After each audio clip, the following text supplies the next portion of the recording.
Everyone in this room will leave a legacy. It's not necessarily a military hero or someone from the past.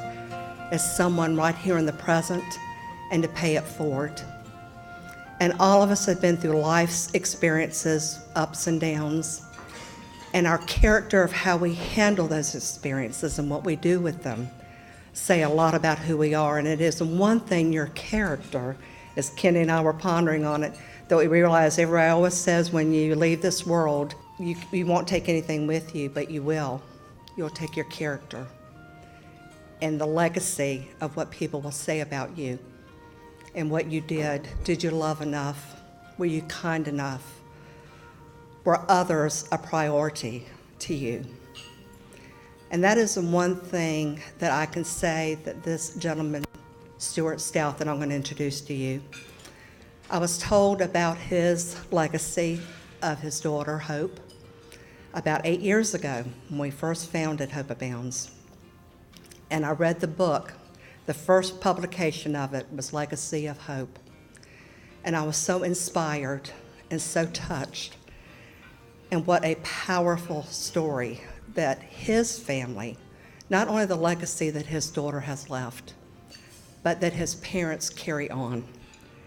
And through Shelby and Stuart Stout, we're sad that Shelby could not be with us here today, and Stuart will tell us a little bit about that. But his family has continued the legacy of their daughter and her wish and her desire, which will tell you a lot about his parents and their faith in God as to the way that they raised her. Because all of us in this room, in some way or fashion, we are patient-driven. It is about others. It's what we do as doctors. It's what we do as communicators, therapists, nurses, patient advocates, the reception area. You know, we chose a profession that is about other people and not necessarily about ourselves. So for that, I commend all of you. But it is a privilege that I introduce to you Stuart Stout to come to this stage and share with us the legacy of Hope Stout and this foundation. Come with us and join us, Stuart. Welcome in, Stuart. We're the Stouts. And this is our God story. We've been members at Matthews United Methodist Church for 28 years. Shelby and I got married in Charlotte in 1981.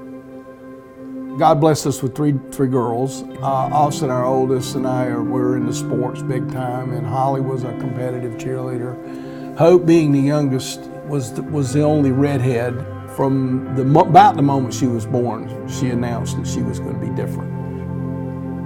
Holly and Stuart had gone on a mission trip with the youth, and they were gone. We knew Hope something was wrong with her leg, and she had an appointment on Monday. Well, we left on Sunday.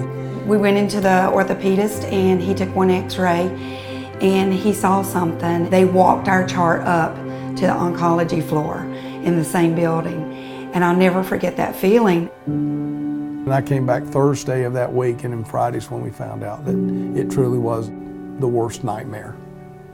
It was bone cancer. It was not only in that leg that was bothering her, it was in both knees, her hips, her lungs, her backbone before we found it.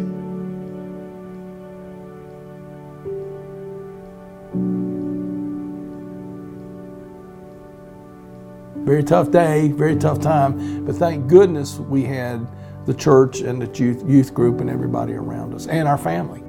The wish granters came here to the house. They sat down with Hope and said, you know, Hope, what do you want? What's your wish? And then when she found out that there were 155 kids ahead of her, she said, my wish is to grant all their wishes. Because I've been lucky. I've been to the beach. I've been to Disney World. I've got to swim with the dolphins. I've gotten to do a lot of things. I'm very lucky. And that moment changed our lives.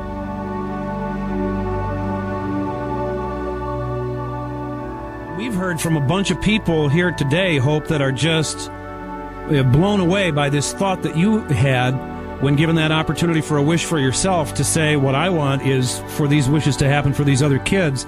It's just amazing at how many people are so inspired by me. I have to make sure these kids get their wish. But I have 100% faith in God, and we're just giving it all to Him, and He's going to take care of it. The money that was raised in the 4 weeks after that interview, it all added up to $1.1 million, and that was before social media. She doesn't realize what this has done over the 13 years.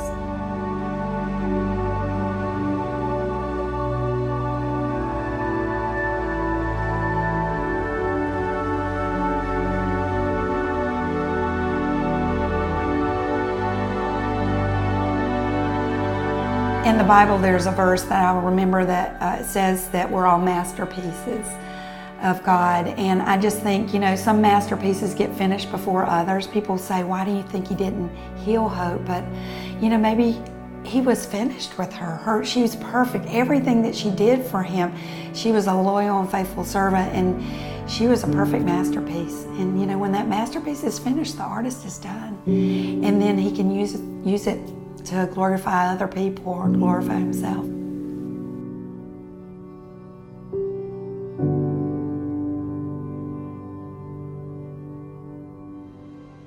If I were talking to another kid with cancer, I would say just hang in there and just put all your faith in God. Just believe in Him, because I did that and He's doing all this for me.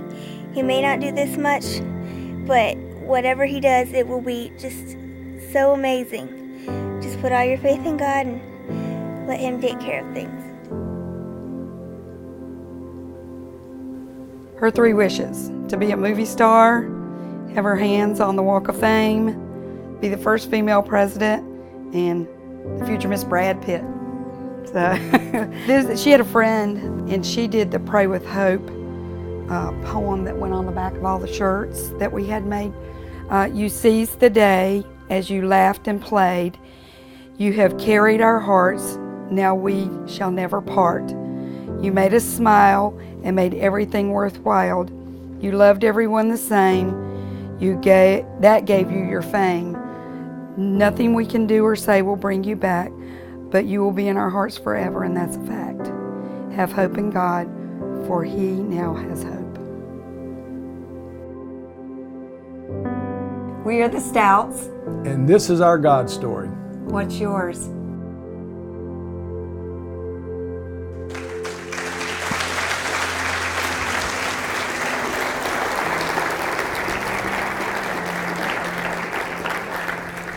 Well, good morning, and it's still morning, another minute or two. It's okay to cry. I will. Don't worry. You're going to laugh, hopefully. I just want to start off by saying that being here today and meeting Kenny and Elizabeth has been a blessing. Sometimes you just don't know, and then all of a sudden you start to talk to these people, and it becomes just an amazing connection that we have. We met because of a friend of mine named Mike Hunter, who has a benefits firm here in town. Mike and I played baseball together at the University of North Carolina at Wilmington, the Harvard of the South. It's right down the road here. Coach Brooks and I unfortunately had a disagreement about my talent level, and Mike went on to have a good career. I went to work for Joe and Alice Tysinger in the furniture business. Many of you probably remember them. And I graduated, thank you, Lottie, from UNCW, according to my father. That's what he said. It's truly amazing the work that Elizabeth and Kenny have done, and all the people that they are honored up here tonight. I don't know you personally, but I do know you because I have been involved with a lot of people like that. You folks provide the passionate care and support to cancer patients and their families that they need. And we know. This is a subject our family knows because in June 27, 2003, our entire life changed. Our lives changed because our daughter Hope was diagnosed with a very rare form of bone cancer. By the way, who stole Whitey's?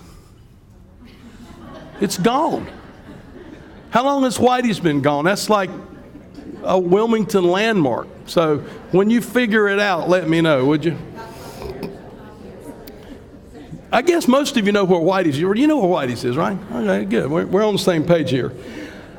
In the early summer of 2003, we were pretty much an atypical American family.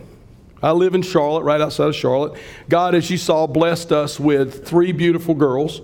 Our oldest daughter, Austin, had just graduated from Weddington High School and was getting ready to enroll in the real University of North Carolina, NC State.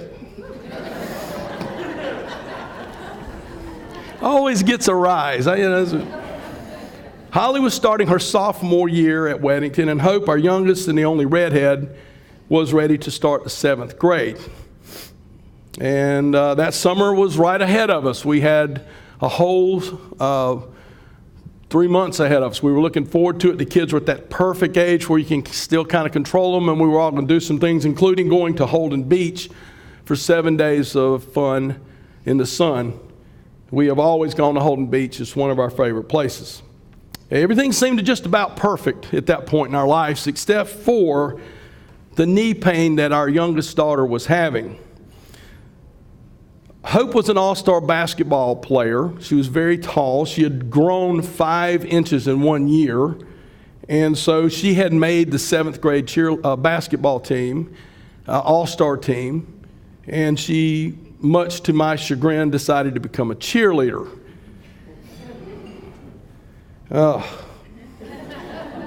You know, when you have a daughter that's 5'11" or 10 or whatever she was, and she insists on dribbling the ball up the floor instead of playing in the paint. But that's a whole other story, so we'll get into that.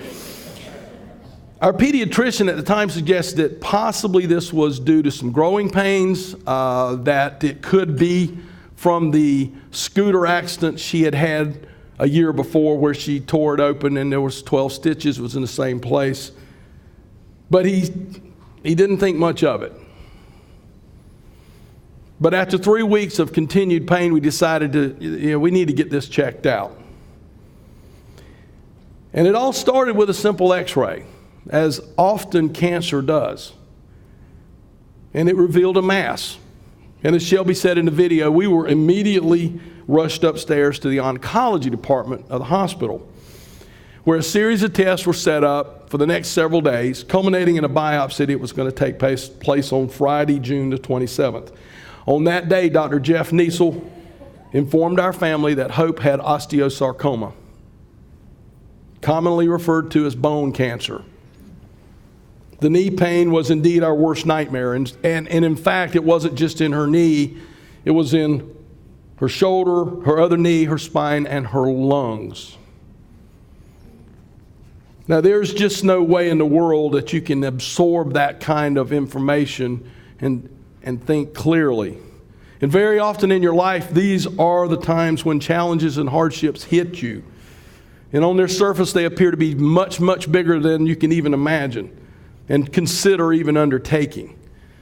We sat there in shock as I listened to all those words, those dreadful words coming out of this doctor's mouth. Little did I realize that my life, my wife's life, our whole life was about to change, that in 191 days I would have to say goodbye to my little girl.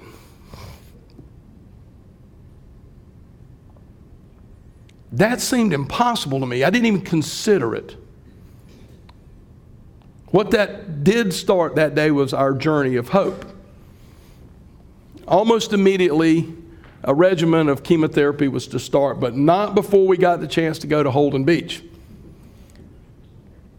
Looking back, that was a very precious week because we got to do everything Hope wanted to do. She got to be a kid.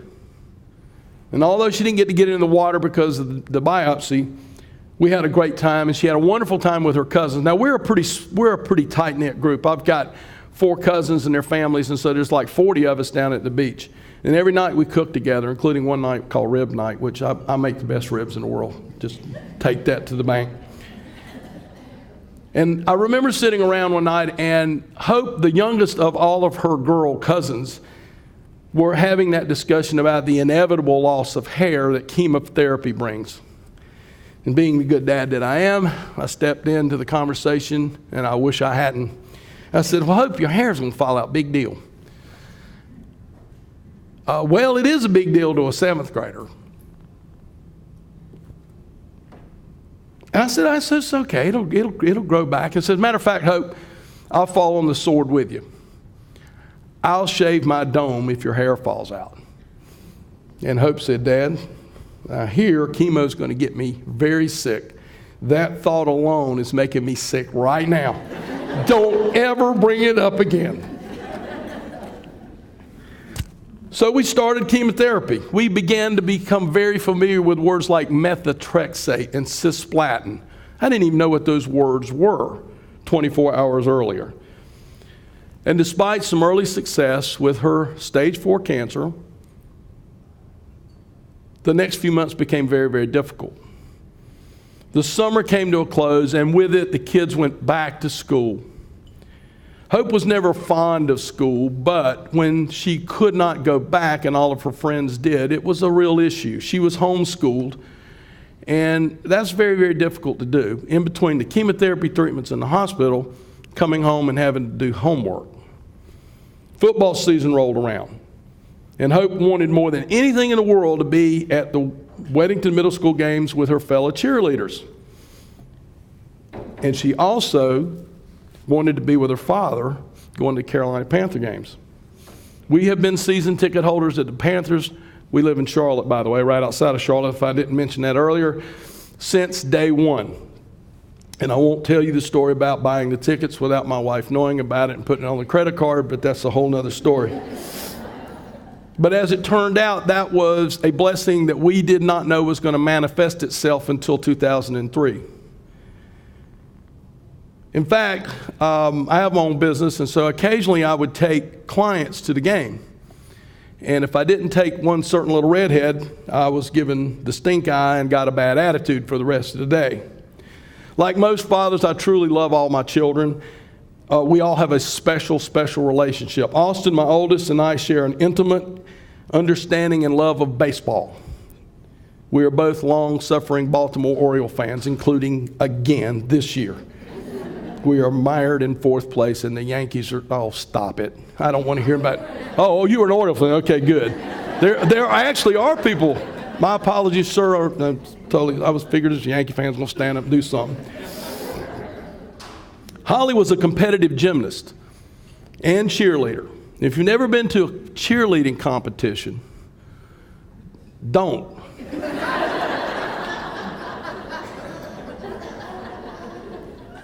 For all of you cheerleaders that I just offended, I'm just kidding. They are really wonderful. It truly is a team building approach. She later went to the University of South Carolina and became a missionary.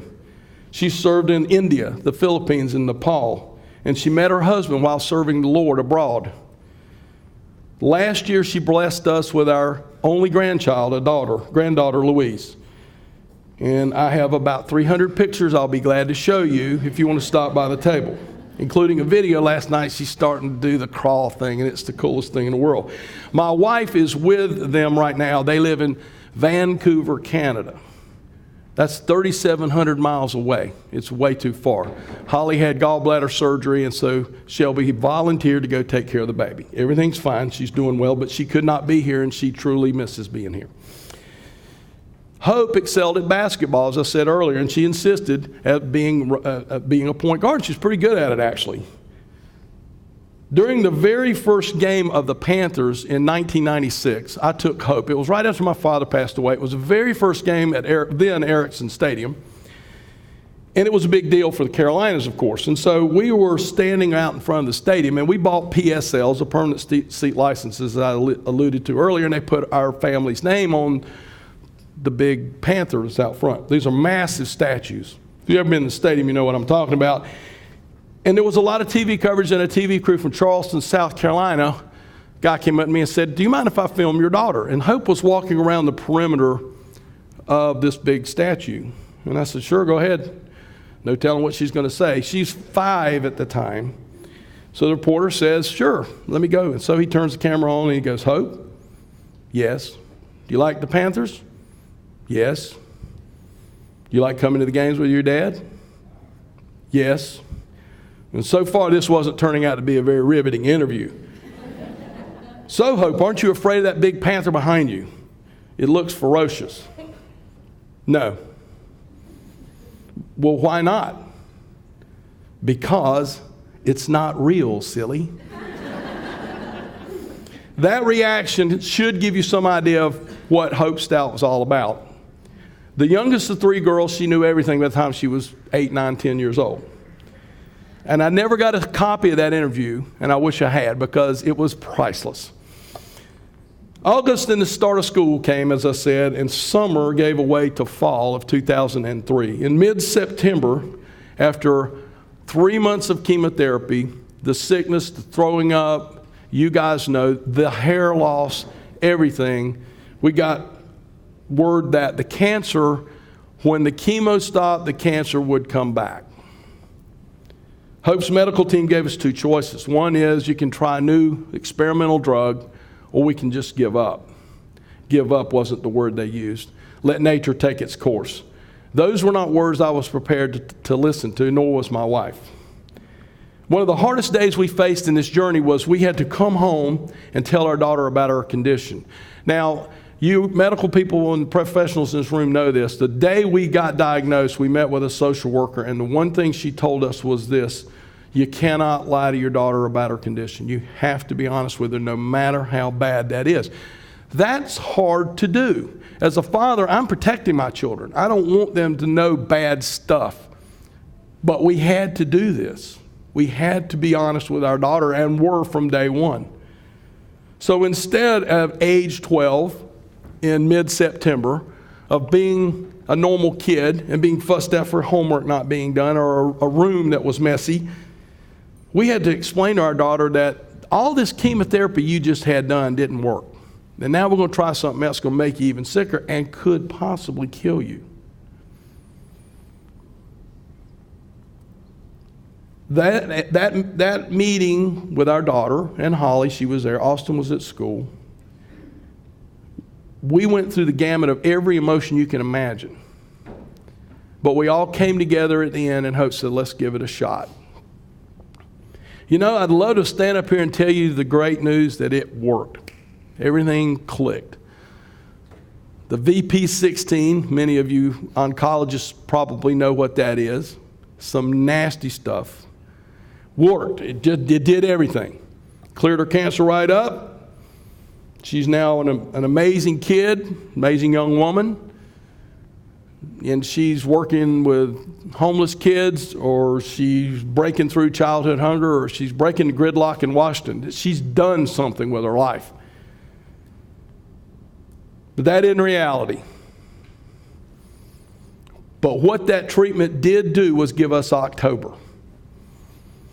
Now, Hope's oncologist was a gentleman by the name of Dr. Daniel McMahon, and he is a truly gifted physician. And you know, before this hit our family, I never really thought about what it is you guys do. How can you deal with pediatric cancer day in and day out? And it's one thing to deal with adults, okay? That in and of itself is truly a calling, but to deal with pediatric cancer every day. And a lot of times, you know, in Hope's case, it's bleak. It's not a good situation. All of you honorees today know exactly what that's all about. Usually when Dr. McMahon came in to visit Hope, she would play possum. For you Yankees, possum is an animal that'll lay on the side of the road.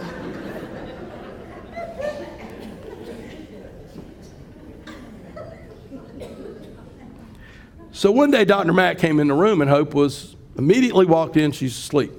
And he says, well, the VP16 treatment seems to be working, we're getting some good results. And she woke up. She goes, oh, good, I've been wanting to talk to you. And she firmly but politely told Dr. McMahon that she had some plans for October, and that if he would not mind, not to plan any hospitalizations around some dates in October. That she had a pretty full social calendar. And she said, oh, I've even written it down for you. And she did. This schedule included a trip to Boone, North Carolina, and the mountains, in particular to Mast General Store. And they have barrels of candy there. Everybody ever been there? You know what I'm talking about. the wedding of her oldest cousin, Thomas, to Bonnie. It would be her first wedding ever that she would get to attend. The Weddington High School homecoming game because Holly had been nominated to the court. The Weddington Middle School homecoming game where each player wore a Hope Stout sticker on their helmet. She thought that was really cool. By the way, 7th grade is that teenager going from boys and, oh my God. When that started, it was truly different in our house. Holly's 16th birthday, where a Cheesecake Factory was playing, our favorite restaurant in Charlotte, or one of them. And finally, and most importantly, Halloween, where she was planning to use the golf cart that her uncle, my brother-in-law, gave her to go trick-or-treating with her buddies, because she was not able to walk at this time. And at that moment, I saw a medical professional do something that wasn't very medical. He clearly saw that it was more important for this little girl to live life than worried about hospitalizations. And so he said, you know something, Hope, I agree with you. She said, you know, we can do your chemotherapy treatment at home. We can just, and Hope said, well, how do you do that? She said, well, we can order it from Eckerd's at the time. She goes, you mean you can take chemo at Eckerd's? Why wasn't I doing this all along? And despite that, she got to do everything she wanted to in October. And on one particular Sunday, on October the 19th, we got to go to the Panther game, and she was feeling well enough. VP16 did do its job. It did remove a lot of the pain associated with the cancer that she had, so she was able to at least go to the game. Now, as I mentioned earlier, we have season tickets. They're way up in section 551. And we knew there was no way we could get her up there, but the Panthers came through and gave us some season or field passes, which is a treat because you get to go down on the field with these guys and watch them warm up. And if you've never gotten a chance to do that, I mean, I'm no little guy, but damn, these are some big dudes, and they're fast. So we got into the stadium, and right as we were walking in the concourse, one of the Panther officials pulled me aside and said, hey, listen, there's a guy that one of the players on the team really wants to meet your daughter. And I said, great, that'll happen, that's fine. Who is it? And he said, oh, you'll find out. So I'm thinking Jake DeLome, Steve Smith. I remember this is in 2003. So in a few minutes, I see Hope. She's having her picture made with Sir Purr, and all of a sudden, the sun is blotted out. This huge individual walks up, and I look up, and here's number 65. And he introduces himself to my daughter and says, hey, I'm Kevin Donnelly. I play offensive guard for the Panthers. Duh. Hope, it's an honor to meet you. I've heard all about you. And for the next few minutes, these two talked, and it was really cool to see. And then he gave her his gloves, and then he took one of the gloves, and he asked me for a pen, and fortunately I had one. And he wrote his cell number down on the gloves, and he said, Hope, I want to stay in touch with you. Is it okay if I give you this? This has got my cell number. Call me anytime. And I thought that was the coolest thing. And I said, man, Hope, that's cool. You can call Kevin anytime. And she goes, yeah, Dad, I can call Kevin anytime. You need to butt out. He's my friend, not yours. No problem. He went to Carolina. I don't have much to do with him anyway. And as you may remember, Carolina Panthers had a pretty good season that year. But more about that later. So in mid-November, Holly, who was on student council at Weddington High School, came home one night with some exciting news. Hope had been approved by the Make-A-Wish Foundation for a wish. And the student council had funded that wish. And so this was really big news around our house. Everybody was extremely excited, except a certain father who was completely unexcited about it. And here's why. In my mind at that time, the Make-A-Wish Foundation was for terminally ill children. That was what I thought. And it took my daughter, Holly, to straighten me out. She said, Dad, you're all wet. That's not true. The Make-A-Wish Foundation grants wishes for kids facing life-threatening conditions. In fact, a lot of these kids survive. I still resisted the meeting because I thought it was a Hail Mary. But eventually I came around. I had outvoted, to be perfectly honest with you. And a few nights later, 3 representatives from the Make-A-Wish Foundation came to our house in Weddington, North Carolina. They were Lynn Allen, Amy Laws, and Kelly Bro. If these 3 ladies knew what was in store for them, they would have bolted for the door the second they got there, because their lives, our lives, everything that we're doing changed at that moment. After some small talk, the ladies got down to business and said, Hope, is there anything you want to do? Anybody you want to see? Anybody you want to meet? And as you can imagine, our daughter's got a pretty good personality, and she wasn't saying anything. She was just laying in her bed there and just kind of paying no attention to anybody. So her mother and I began to make some suggestions for her. And I said, well, Pebble Beach ain't bad, Hope. Monterey Peninsula, nice. California. Remember the stink eye I told you about? Got that. Shelby said, hey, Hope, Oprah's favorite thing, you can be on her show. They give cars away and all this. Another stink eye. Holly said, Hope, you've always wanted to go to Hawaii. Let's go to Hawaii. And that did it. She finally said, hold on a second. Whose wish is this anyway? And so she turned to the wish granters and said the following. So I can ask for anything, right? Anything I want. And they said, of course. She said, well, look, I've been to Cancun. I've been to Disney World. I got to swim with the dolphins. Go to the beach all the time. I love the beach. I go shopping when I want to. I'm very lucky. Now, that last comment from a little girl with stage 4 cancer, excuse me, to these wish granters totally caught them off guard. She continued. So you funded my wish, so are there other kids waiting on their wishes? Now the odd looks changed to something different. Now they're concerned because where is this going? Lynn tried again. She said, well, Hope, you don't need to worry about that. We got your wish covered. It's okay. Anytime you're ready to go with this, we can. That's called trying to divert the truth. It didn't work. Yeah, she said, I get that. How many kids are waiting again? And Kelly, being the banker, produced a piece of paper and said, Hope, there's 155 kids waiting on wishes.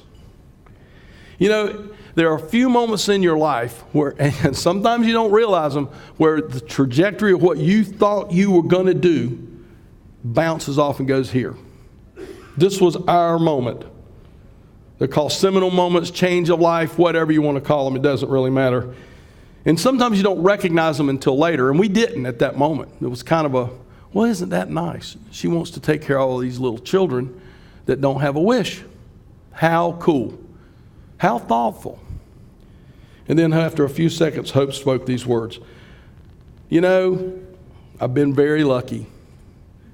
What I'd really like to do is have a walk-on role for Lizzie McGuire, which was a very popular show at that time. And I want to be famous. I'd love to be famous. Who wouldn't? But I want all that after I'm better. So what I really want is to have all of these kids, all 155 of them, have their wishes granted. So that's my wish. So the words hung in the air for a few minutes. We all kind of looked around like, did she really say that? Finally, Amy cleared her throat and said, are you serious, Hope? Bad question to ask. Of course I'm serious. How can I not be? There's only 155 of them. What's the big deal? Oh, and by the way, it's November. Let's do this by Christmas too. Kelly again, the banker, scribbled a note and handed it to Lynn and said, Hope, this is going to cost nearly $1 million. The average wish was about $6,000 back in those days. That's quite a lot of money. Now, at this point in time, it should be noted that the Make-A-Wish Foundation of Central and Western North Carolina was broke. As Elizabeth and I know, running a nonprofit, you have to depend solely on the benevolence of your donors. And Make-A-Wish, quite honestly, at that time was just in bad shape. They had no money. Hence, the 155 kids waiting on their wish. But despite that, they had always endeavored to try to get a kid who makes a doable wish, their wish granted. They move heaven and earth sometimes to do it. This little girl had just asked for a doable wish. It was just going to be very hard to pull off. What's the problem, as she again asked? Don't you have a pile of money laying around? It's just $1 million. Can't be a problem. Piece of cake, in fact. Now, I could share a lot more about that night, including the fact that when they left, she told her mother she needed an agent, and her mother laughed, and boy, was there a fight after that. And sometimes the hardest thing in life depends on where you're looking at it from, your perspective. To the adults in the room, we saw $1 million. Hope saw a need and didn't focus on the obstacle. She focused on getting it done. So as I escorted 3 totally blown away wish granters down to their car, Lynn turned around with me with that famous deer in the headlight. For you Yankees, there are deers that come out in the headlights and they just look stunned. And she said, I don't even know where to start. So I gave her a hug and said, look, I got some businesses I work with. They want to do something big. Well, this is big. We'll give them an opportunity to do so. And she turned around and said, has she always been like this? I said, oh, yeah, only her whole life. So get ready, because she is not going to change her mind. So over the next few weeks, the Make-A-Wish Foundation spent that time trying to change her mind, including a visit from the board chairman, who flopped himself down beside of my daughter and tried to talk her out of it. And he unflopped himself and left because he realized he was dealing with a force of nature here. So in order to meet this $1 million goal, they came up with the idea that a gala is probably the best way to do it. And so a mid-January gala was planned. Everybody was pitching in on ideas. Hope said, it's my gala, I'm planning it. And she even suggested having shirtless male models serve as waiters. Her sisters totally endorsed that, but Mama Bear vetoed it. And all the while this was taking place, her condition continued to deteriorate. On December the 19th, the Charlotte Observer ran a front page headline, an article about our daughter. And it had a picture of her sitting with her cat that my wife was holding. By the way, that's Pudge the cat. When you come see me at the table in a few minutes, I'll show you a picture of Pudge the cat. That'll blow you away. He's still with us. He's 13. He gets fed way before I do. And later that morning, Keith Larson of WBT began talking about it on his show. And so I was at my office and I received a phone call from his manager, and he said, Mr. Larson would like to have you on his show. Would you be okay with that? And I said, sure, fine. And so 10 minutes later, I was on his radio show, and he's asking me all these questions about my daughter and this and that. And all of a sudden, I look on my computer screen, and I see this. Why are you talking to him and not me? I'll give you a guess who it was from. Remember, it's hard to believe, back in 2003, you had AOL-IM and email. We didn't have social media. We didn't have texting. I think it just started, but it was certainly not what it is now. There was no social media. So I said, Keith, look, you're talking to the wrong guy. You need to talk to the source herself. And so he agreed, and at 11:30 that morning, December the 19th, he interviewed Hope Stout. Now, you heard just a little snippet of it. Now, if you know Keith Larson, how many of you know Keith or WBT? Because this is Wilmington, it's pretty far away. That's fine. Keith is a rather confrontational, crusty guy. He likes to poke people in the eye. He's a really good guy. You came to know him very well. But he hardly ever got emotional until he talked to Hope. And at the end of that conversation, he lost it on the air. And December 19th remains the flashpoint from where this whole wish started. Money began pouring into Make-A-Wish as a result of both the interview on the radio and the Charlotte Observer article.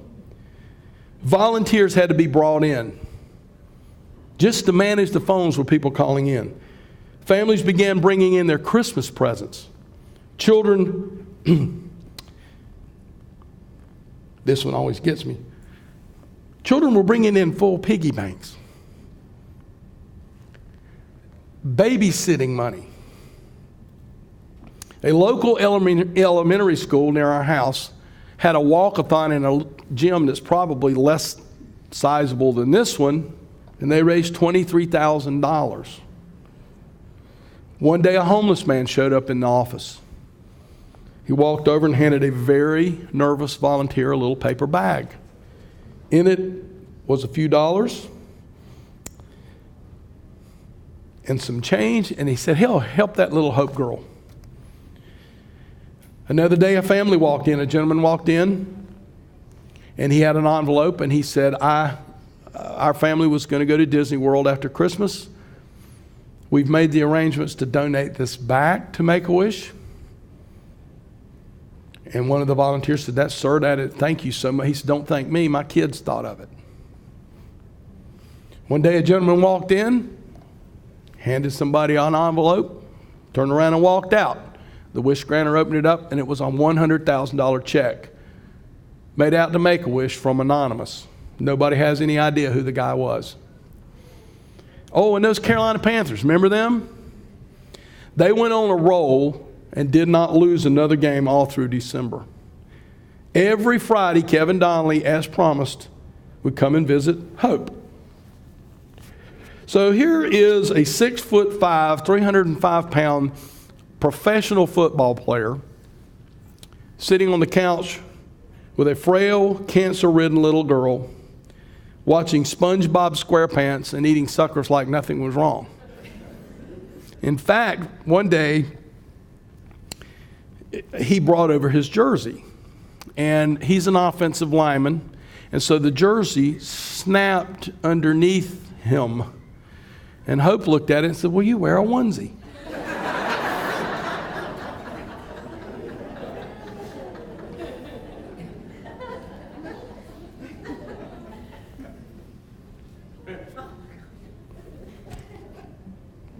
That really was funny. You should have been there. Hope, Kevin even brought a playbook over, which I had a lot of interest in, being a huge football fan, and he said, "Okay, Hope, this is a play called Doink. Doink is when I pull out, trap the guy on the line, push him down, and Steve Smith catches a ball, and hopefully it goes all the way down the field." And so I'm looking at this playbook, and I'm thinking, man, I could sell this on whatever. And of course, she snatches it out of my hand and says, "Again, this is not about you. This is about me." Later that year, the Doink play was run. Kevin did the block. Steve Smith cut the wrong way, and he got sacked for a loss. Enough about Doink. Christmas was approaching. Things were really getting bad. Hospice nurse came by and pulled Shelby aside and told us that Hope was very sick and that she would maybe not last many more days and perhaps even hours. Now, we knew this intellectually, we knew this, but hearing that put us in a tailspin. Austin was home from college, NC State, and Holly and Hope and she would they would all stay up all night. You know, college kids stay up to all hours anyway, and that worked out perfect because Hope would sleep most of the day, and at night she would wake up, and her sisters would play video games, and she would watch. She was too sick to play. Christmas was approaching, and given the gravity of our situation, we didn't plan anything. I mean, how could you? That is until Hope asked her mother one day, "What are we doing for Christmas?" "Well, Hope, we haven't really made any plans. What do you say? You're sick and have cancer, and we just don't know how much longer you're going to live." Can't say that. Hope said, "Call everybody. Let's have. What's wrong? We're having Christmas here as planned."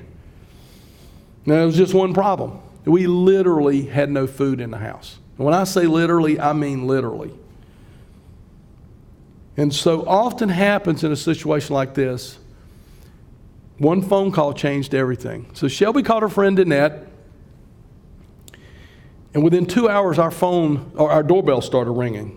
Now this was, as I recall, a day or two before Christmas. It wasn't Christmas Eve, but it was the 23rd, somewhere around there. People began bringing over their actual Christmas dinners to our house. I don't know how many hams we got. I don't know how many turkey breasts we had. Literally bringing their Christmas dinner to us. We could have fed the entire neighborhood with what was brought to our house.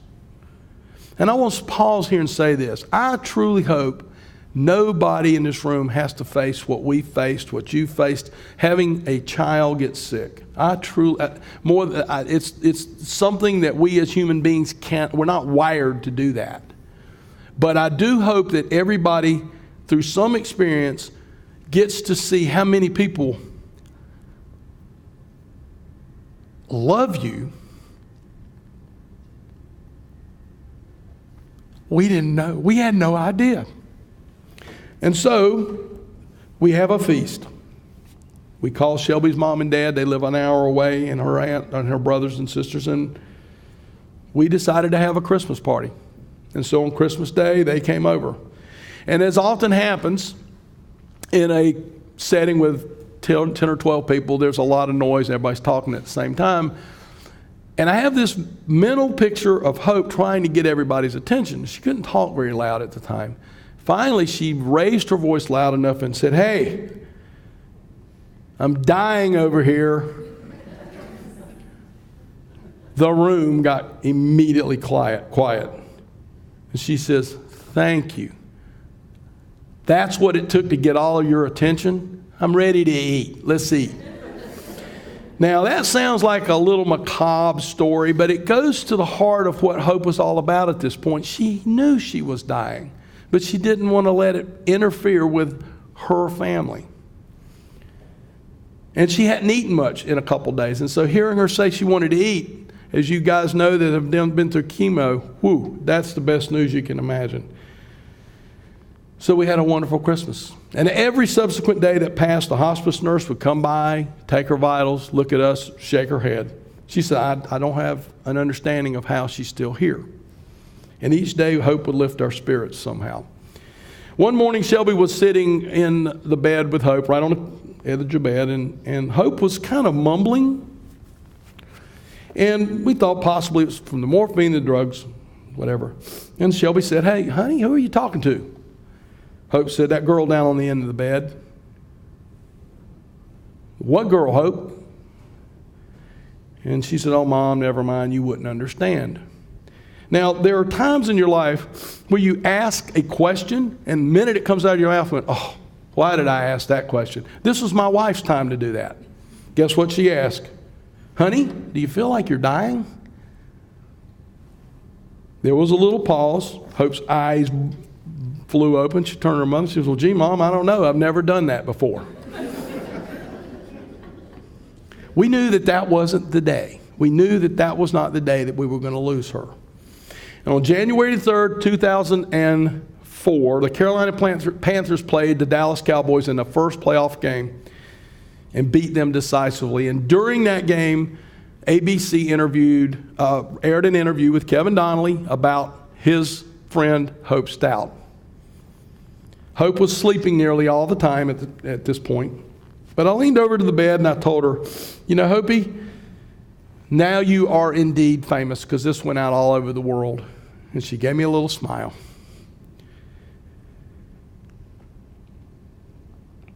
The next day, we lost our baby. 191 days passed between diagnosis and God taking her home. But the wish went on. And on January the 16th, 2004, 1,000 people jammed into the Westin in downtown Charlotte for the Celebration of Hope Gala. It was a black tie, Rat Pack styled theme that Hope picked out because she saw it on Lizzie McGuire. Everywhere that night, it was glitzy, it was glamorous. People were in long gowns. There was a mocktail room for the kids to come in. Everything was perfect. And I asked one of the Make-A-Wish people, I said, "How are we doing with the money?" And she said, "Fine." And she just turned on heel and walked away. And I took that as being, well, we gave it a good shot, you know. $1 million is $1 million. It should be noted, too, that about a week before that, we were at $500,000. Not bad. That's pretty darn good, right? $500,000. At 11:15 p.m., MC Keith Larson got everybody's attention and announced $1,160,761 had been raised and all the wishes had been granted.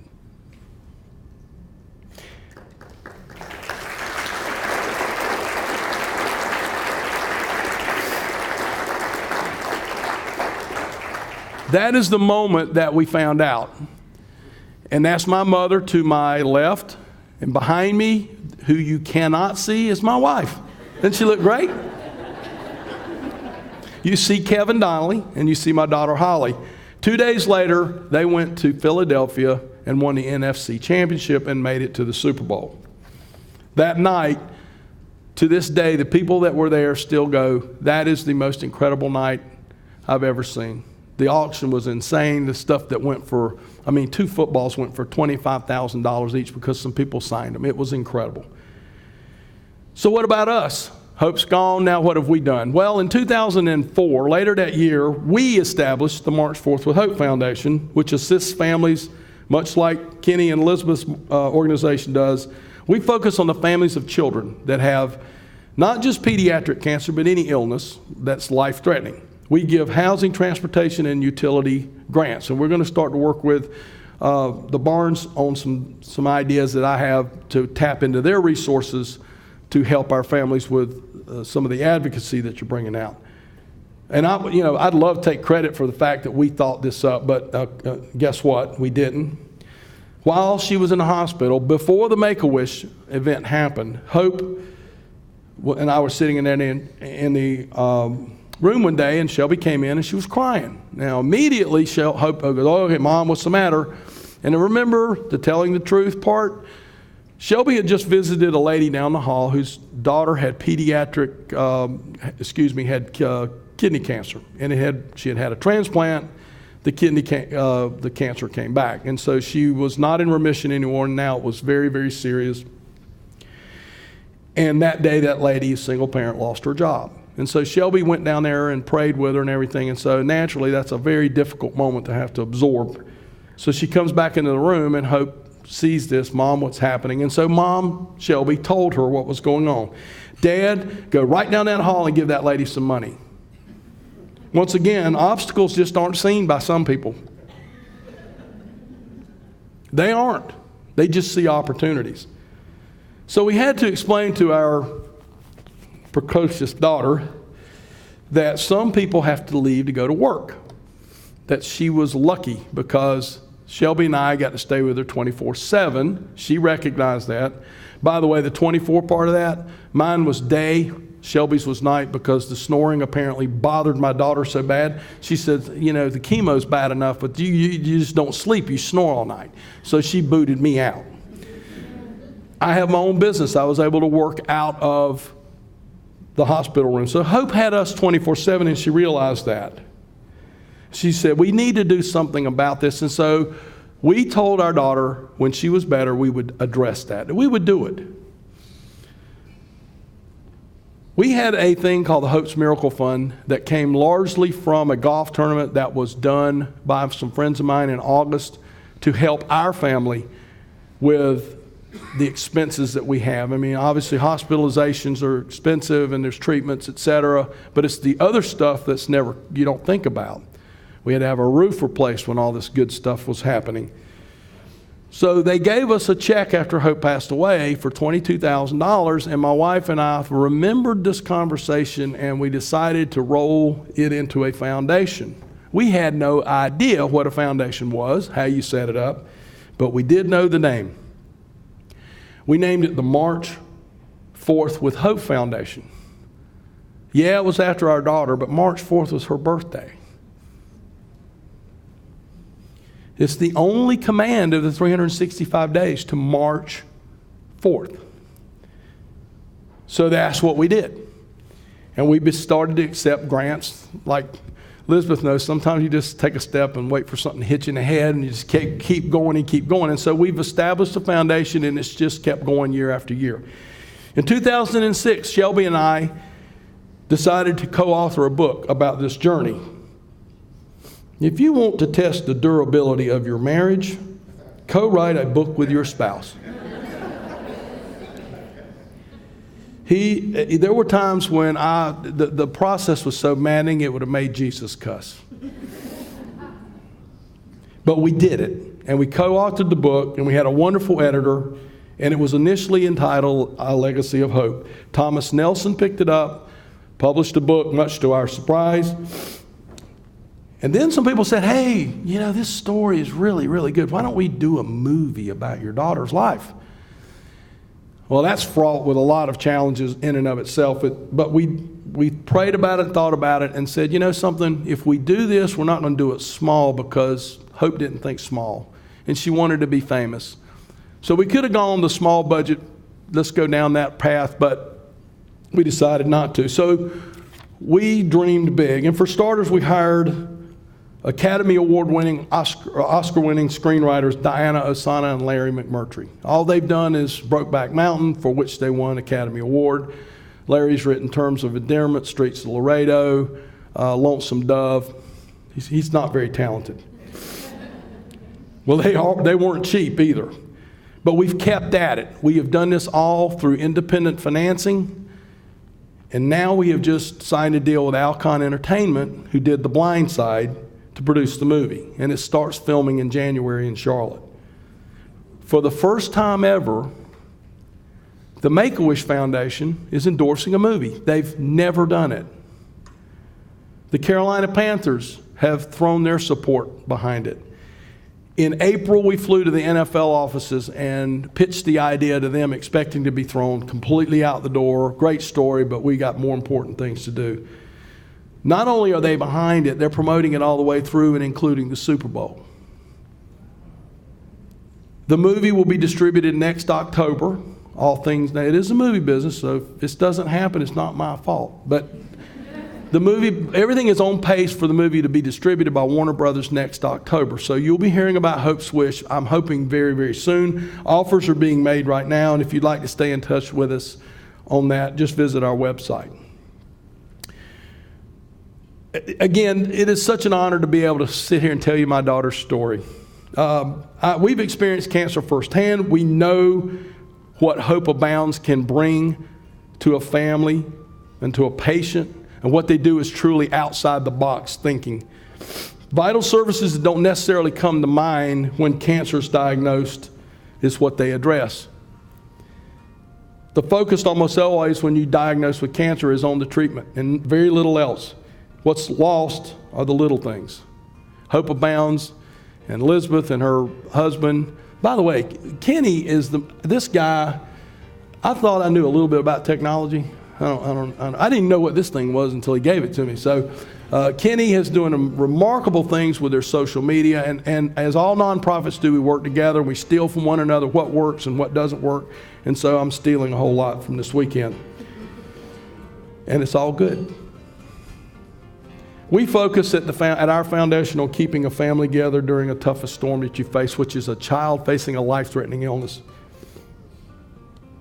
We are looking forward to partnering with Hope Abounds, and we think that we can help our families even more, help her families even more. So I would encourage you today, you have on your table an envelope. It needs to be filled up.